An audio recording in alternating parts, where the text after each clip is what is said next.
Well, hello and a warm welcome to everybody. Welcome back to yeah.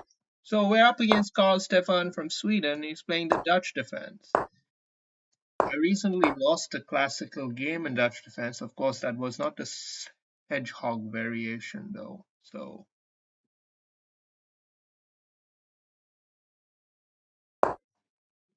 I'm gonna do my Vichy Anand style knight h3 maneuvering. I saw him play it in one game once upon a time. And ever since then, I've basically just followed that kind of plan, and it's worked out well for me in these structures at least. Let's try to retain tension until he captures. He may not capture, in which case we will ultimately. Now, having expended a move with the queen, well, let's continue to hold some tension anyway.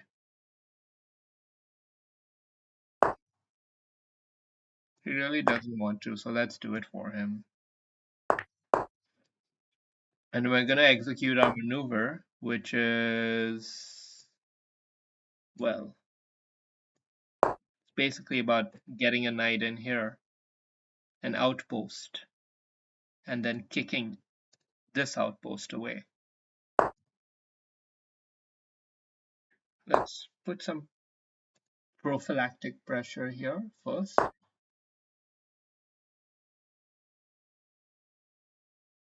And let's just come in. I know he's got the knight there, but no, that shouldn't work. Because I'm gonna take the knight first. Or have I messed up the tactics? Yeah, I have. Fuck. Because if I take with this, he can take that. I didn't see this. Let's keep it solid.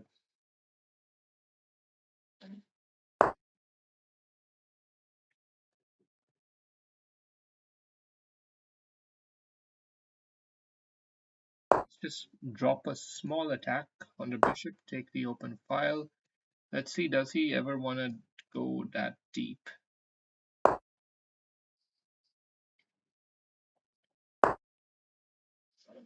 Okay, so he is lining up behind the passed pawn. That is what he has. He has a passed pawn somehow. That's not good news for me. Not the end of the world either, but yeah. Okay, so he did take the plunge and he advanced his pawn. Now, how to handle that? Bishop is likely to come here and will be a real nuisance.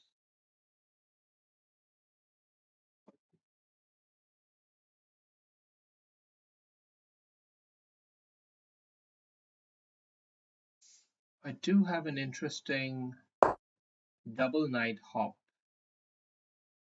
Double knight hop and blocking off the rook and hopefully then winning the pawn.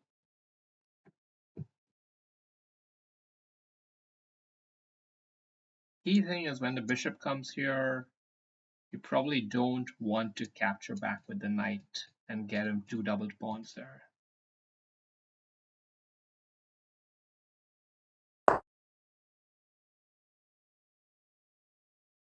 Okay, now can we...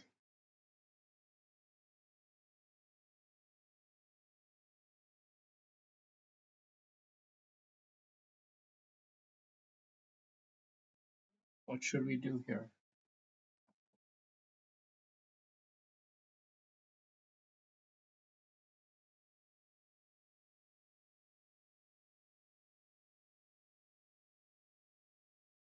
I think we have to go here, and the knight should come back and win this bishop and then win the pawn with the rook. Something like this. Yeah. So I can win that pawn back. Let's do it like this. So the subtle difference was that the rook was on the third rank. That was a tiny, tiny difference, which made all the difference. And now we will just solidify our f pawn. Try not to do anything too stupid. Win the spawn, keep the defense solid, line up the rooks, trade off some rooks, and win the game.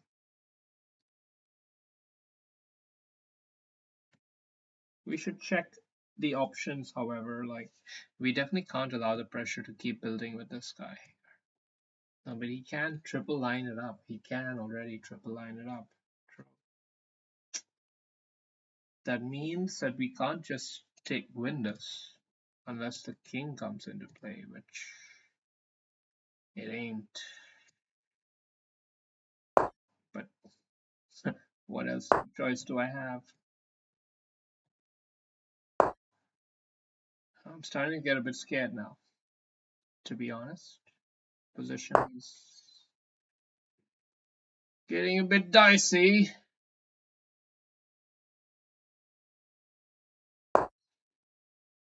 Just trying to hold on to the pressure. I'm not sure if this move is accurate. There might have been some better stuff, but yeah. I think this I'm happy to see, because the main risk with moving the king into action was that the king would die. But now that's not really something I'm worried about anymore. Okay.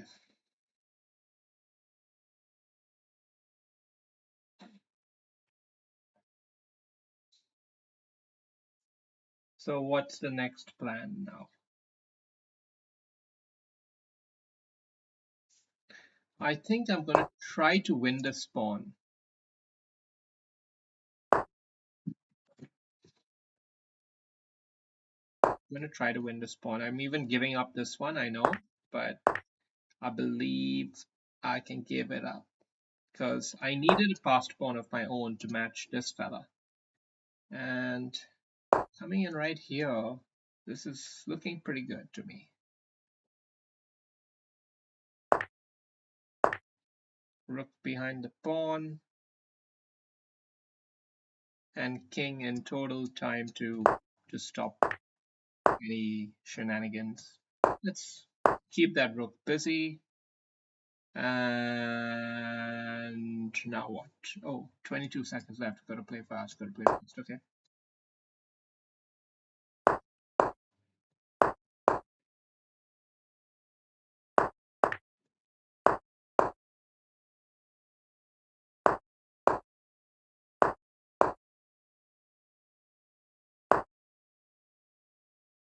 Push it all the way. Give him a little check. Checkarooski. He messed that up a bit. Little mess ups, and I think I also messed that up a little bit. I think I could have interposed with the rook and made a queen. Whatever. Let's just play fast. I hate losing time to these fellas.